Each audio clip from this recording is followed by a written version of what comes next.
Hello everybody and welcome to NPTEL online certification course on cryogenic electronics for quantum computing. This is lecture number 10 and where we will start from where we have finished in the previous lecture, and we will take up now the IDVD characteristics of the device itself. So we have finished with the basic structure of operation principles. Now we will be looking into IV, switch and future trends as far as this lecture is concerned. So let us come to the trend of IDS versus VDS. IDS is current from drain to source. So the way we write down is IDS means drain to source current and VDS is drain to source voltage. So you will see that in many of the books the DC bias is taken always with respect to source, because source is grounded and therefore effectively it is between the drain and the ground which you are taking, and similarly you are trying to find out the current in that domain. So let us look at this curve here and let us see what various values. If you remember, I had told you that cutoff will be when VGS is less than threshold voltage, right? And this is the rising value of VGS. So suppose this is VGS1, VGS2, VGS3, VGS4 and VGS5, and obviously VGS5 is greater than VGS4 and so on and so forth, right. So as you move to our higher values of VGS, you get a larger current. So we will go step by step and understand this idea. So one thing is for sure, when VGS is less than threshold voltage is a cutoff, which means that if my, let us suppose I have a gate to source voltage which is very small as even compared to VGS1, very low as compared to VTH, then actually your drain current will be almost like this, is almost 0, right. So if this is the order of milliamperes, maybe this is the order of few nanoamperes or microamperes, something nanoampere, which means 6 order difference is basically there, and we can assume safely that that is not an on current. That is something else, we will discuss that later on, off currents, and that gives you the effective value of the current at gate to source voltage less than threshold voltage, a cutoff.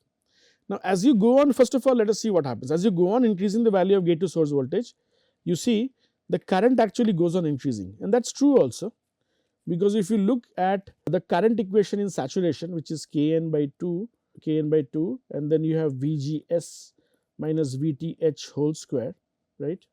This is equals to current ID. So if this increases by a factor of 2, the current increases by a factor of 4, right. If this is increased by a factor of 3, this increases by a factor of 9. So as the gate to source voltage increases, assuming that the threshold voltage is constant, the current goes on increasing, and therefore you see this distance which you see between this is not remaining the same. It goes on increasing as you make your gate to source voltage higher and higher, and that is because it is a square dependency, right. It is not a linear dependency, it is a square dependency, and therefore the effective values goes on increasing, the first thing. The second thing is, if you look very carefully at this particular point, the drain current is almost not a function of VDS, right, at this stage, which means that it is perfectly a straight line, which means that the current is actually independent of the applied VDS, and therefore if you bias your device here, right, if you bias your device here, then this point can be used as a current source. You can use it as a current source, fine, because current now which is flowing is independent of VDS, and therefore its output impedance will be effectively very high. Why? Because Z out will be del V D del ID. Now your del ID is 0. So Z out goes to infinitely large value. So the output impedance of ideal current source is infinity. That is what you have learned. This region is defined therefore as the saturation region. I will tell you which region. All the region to the right of this dotted line is referred to as saturation region. You remember what was the concept of saturation? Saturation was when VDS is greater than equals to VGS minus VTH. So let me take a value. Let us suppose VGS1 is 1 volt, this is 2 volt, this is 3 volt. The threshold voltage is say 0.5. So this is 1 minus 0.5, right. So this will be 1 minus 0.5, which is 0.5. This will be 2 minus 0.5, which is 1.5. This will be 3 minus 0.5, so it will be 2.5. So what I will do, I will check 0.5 here, I will check 1.5 here, I will check 2.5 here, and I will draw a dotted line. This is hyperbolic line which will come. Anything to the right is saturation, anything to the left of it is basically, this is the linear region where you get linear dependency of ID on VDS, and then you have this nonlinear dependency of current with respect to VDS. This is the triode region or a nonlinear region. This is a linear region of operation where currents are almost proportional to VDS. So, there will be a region which is linear where current is proportional to VDS, leftmost part of the curve. Then you have a nonlinear region where current is a nonlinear function of VDS, and then you have a saturation region on the right hand side beyond this dotted line where current is independent of VDS. These three important terms you should do it, and you can always understand. So, you will see in the nonlinear region is VDS square which you will get, right. So, even that expression which I showed you in the previous turn, let me write it down for you. So, it is Kn, it is VGS minus VTH, right, minus VDS by 2 into VDS. This was your IDS, right. So, if you multiply it inside, I will get IDS to be equals to Kn VGS minus VTH into VDS minus VDS square by 2. Now, let us suppose VDS is very, very small. So, it is almost 0.01 volt. Then this will be how much? This will be 0.00001 volt. So, it will be negligibly small, which means that current has got a linear dependency on VDS. That is what you get here. When the drain voltage is very, very small, of the order of say very few volts, millivolts or microvolts, then the current has got a linear dependency.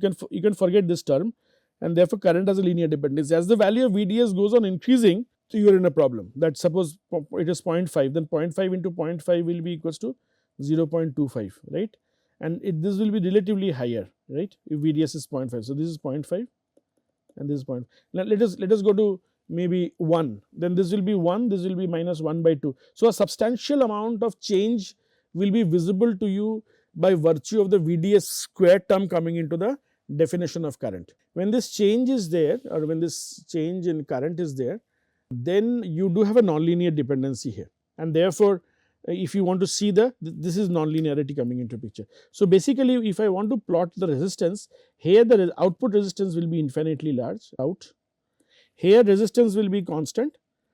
However, you see quite interesting phenomena. As the value of VGS goes on increasing, the resistance is basically the inverse of the slope, because resistance is VDS by IDS, right. So, since IDS is here and VDS is here, so I can write down IDS by VDS. So, higher the value of VGS, more is the slope of IDS versus VDS curve, which effectively means that the resistance offered has drastically reduced. And this is true also, because as the larger gate voltage is, you put more and more large gate voltage, you have since large amount of carriers available, obviously the resistance offered will be relatively very small, and that is the reason you see here. So, we have understood MOSFET as three part. One is saturation, nonlinear and linear region.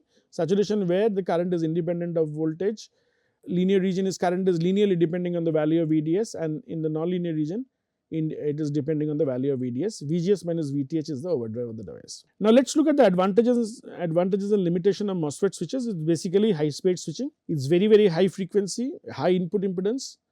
Why high input impedance? Anybody can guess also, and the reason is because if you remember, in the MOSFET you're connecting, this is an oxide layer, remember, and then you have a metal layer here, right, and you are applying a potential here, but this oxide layer happens to be a very good dielectric, and therefore the current flowing through this domain will be approximately equals to 0, and therefore its input impedance will be approximately equals to infinity. So, input impedance of ideal MOSFET is infinity, and that is what is written in this here, right. It is a compact size and much better thermal stability is there.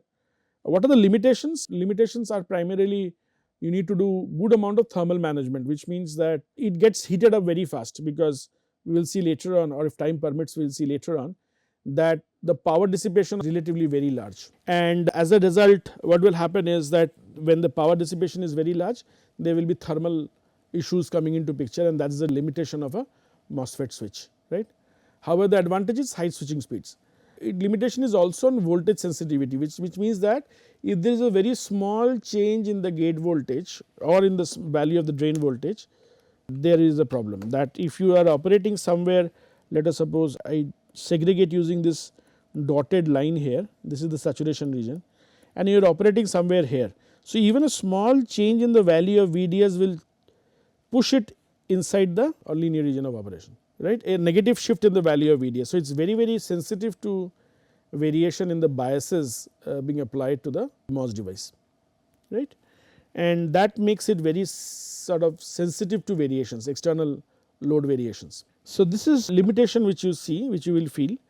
Then obviously there is another important point which is in the avalanche breakdown. What happens is that if you still go on increasing the value of VDS, the electric field in the longitudinal direction goes on increasing, right, because when you are applying a VDS here, right, you are applying a VDS here and you are going on increasing it, the electric field will go on increasing it, right. And therefore, when the electric field increases, the velocity of the charge carriers also becomes larger and larger.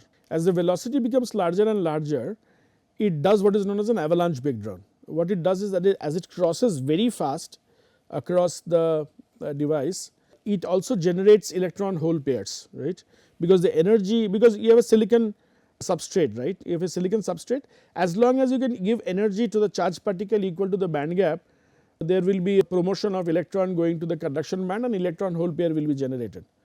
So what will happen is that because of this very fast motion of electron, energy will be transferred from the electron to the lattice, which will actually make the generation of electron hole pair, and so you will have a heavy generation of electron coming up, right.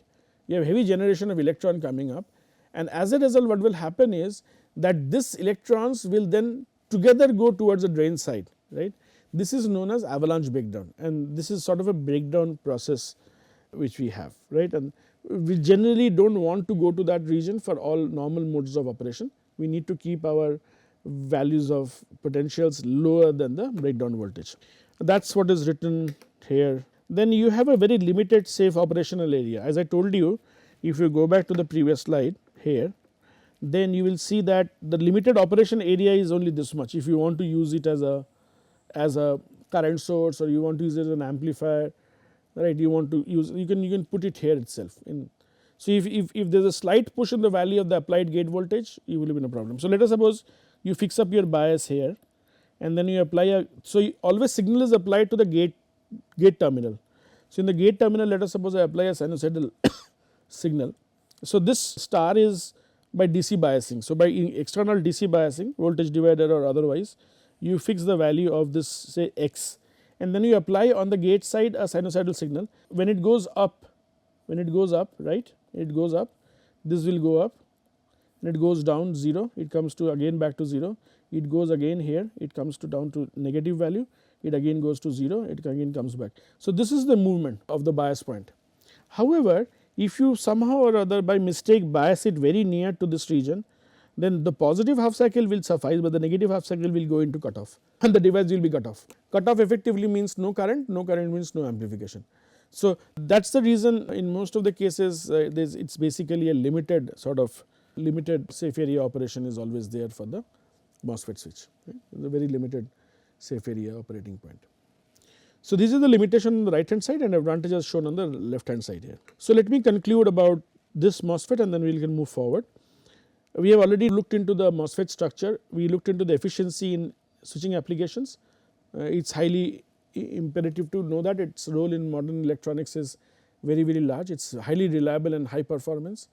Future trends which you need to follow as a learner of semiconductor is one area where people are actively looking nowadays is trying to develop cryo-CMOS models and also application of new materials to cryo-CMOS.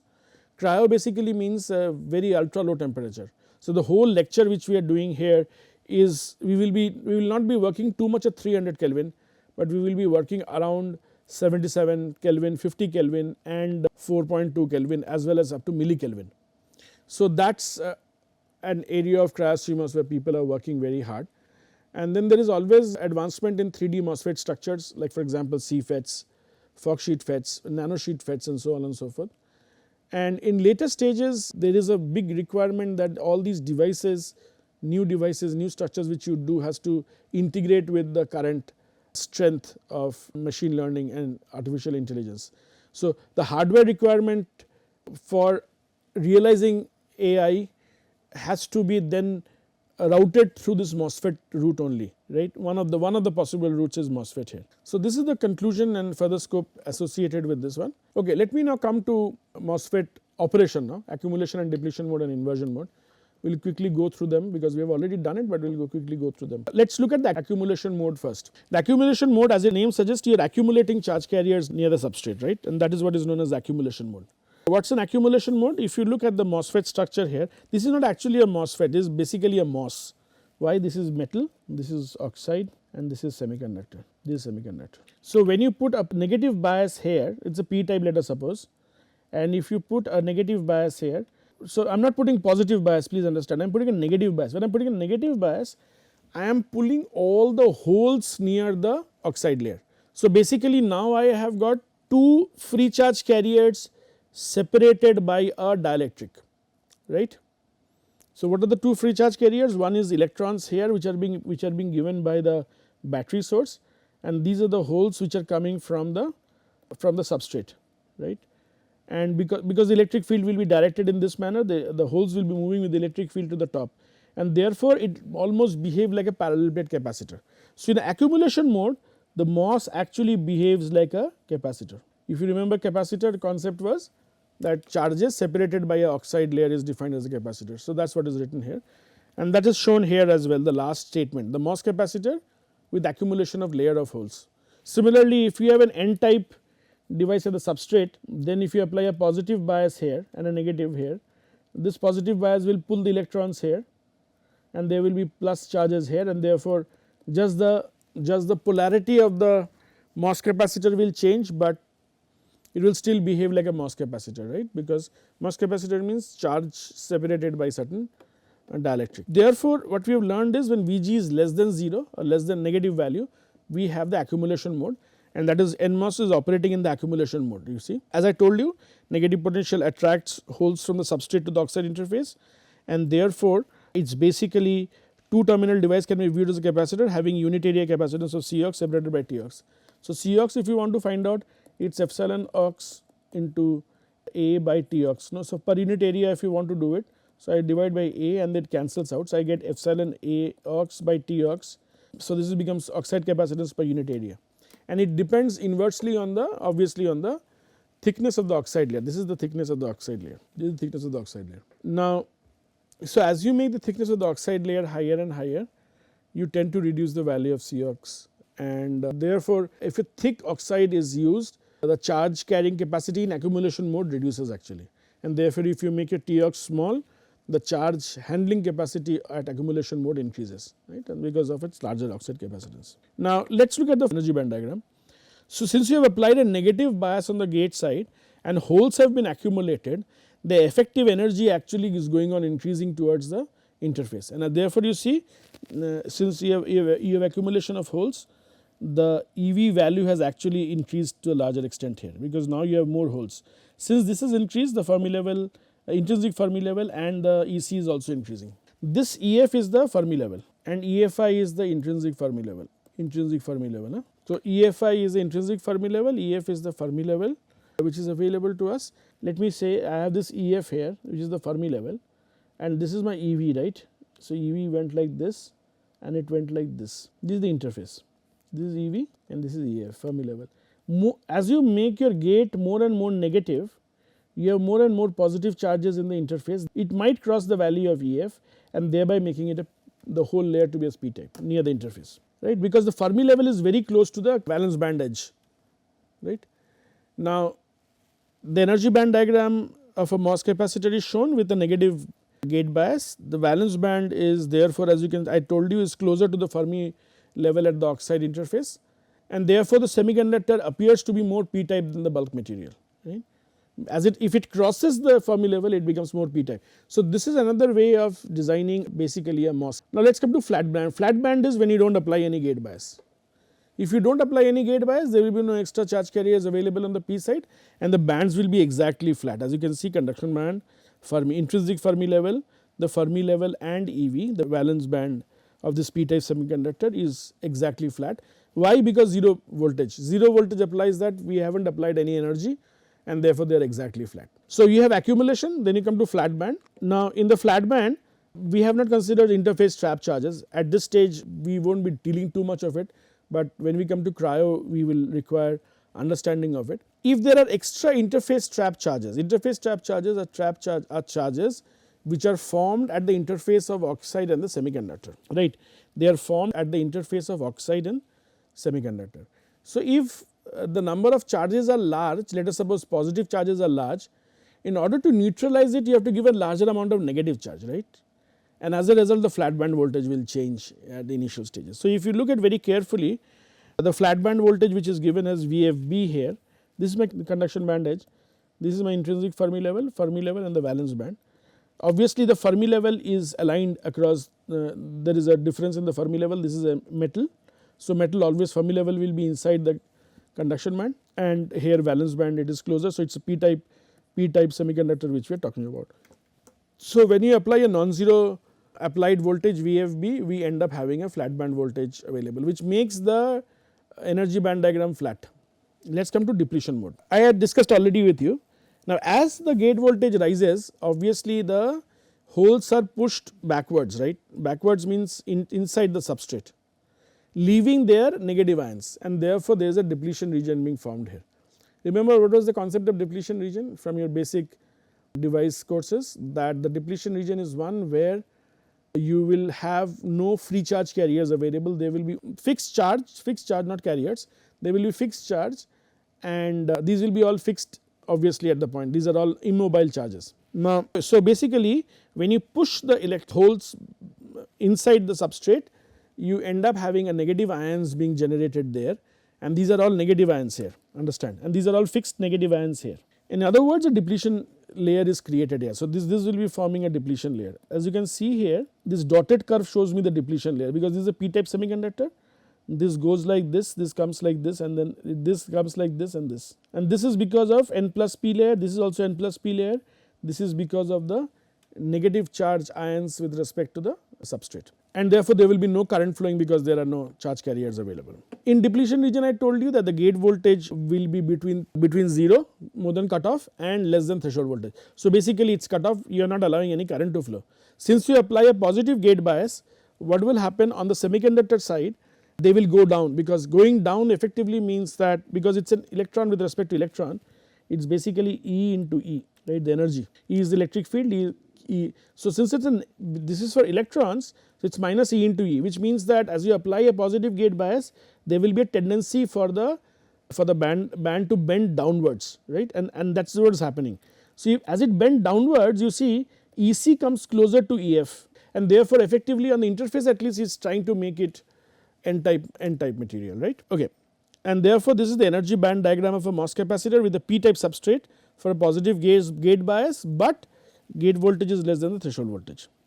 And this is how you write the space charge region. Space charge region is this is the region where there will be depletion, this will be depletion, and referred to as depletion width also, and depletion width is given by 2 epsilon phi s upon E into Na. Phi s, Na is the acceptor ion concentration and phi s is a constant, right. Now as you can see here, if still you go on increasing the value of VGS, this bending will be more and more towards the bottom side, right. Let me show you inversion mode, yes. So, let me come here and then we can go back to the previous slide. So, let us look at the inversion mode. We are looking at depletion mode, accumulation mode. Let us look at the saturation and inversion mode. In the inversion mode, you have given such a large amount of gate voltage now that the conduction band edge has actually gone very close to the Fermi level, right, and this is your effective value which is available here, and what has happened is your intrinsic Fermi level has gone below your Fermi level, and as a result the maximum space charge which you get is this much, exactly the same as the previous case. And as you can see here, Q into phi s, Q or E into phi s is equals to 2 times, this is what I was referring to you. That means it becomes as much n type as it was initially p type. So, that is the reason you see, if you eliminate Q from both the sides, then I get phi of S is equals to 2 times phi of Fp, which means the semiconductor should twice the Fermi. So, it should bend twice, you get my point. So, this was the intrinsic Fermi level which is available to me, it has bent once and then it has bent twice, which means it is becoming that much n type as was initially p type, right, and this is the inversion mode which we get. Now, let me come to the depletion mode and then we will straight away go to the profile here. If you look at the depletion mode, you very well know that what was the concept of depletion mode, that my gate voltage was not greater than the threshold voltage and it is more than the 0 bias. Now, in that case there will be a depletion layer being formed and its capacitance will be given by C depletion, and there will be also an oxide layer which will be formed here.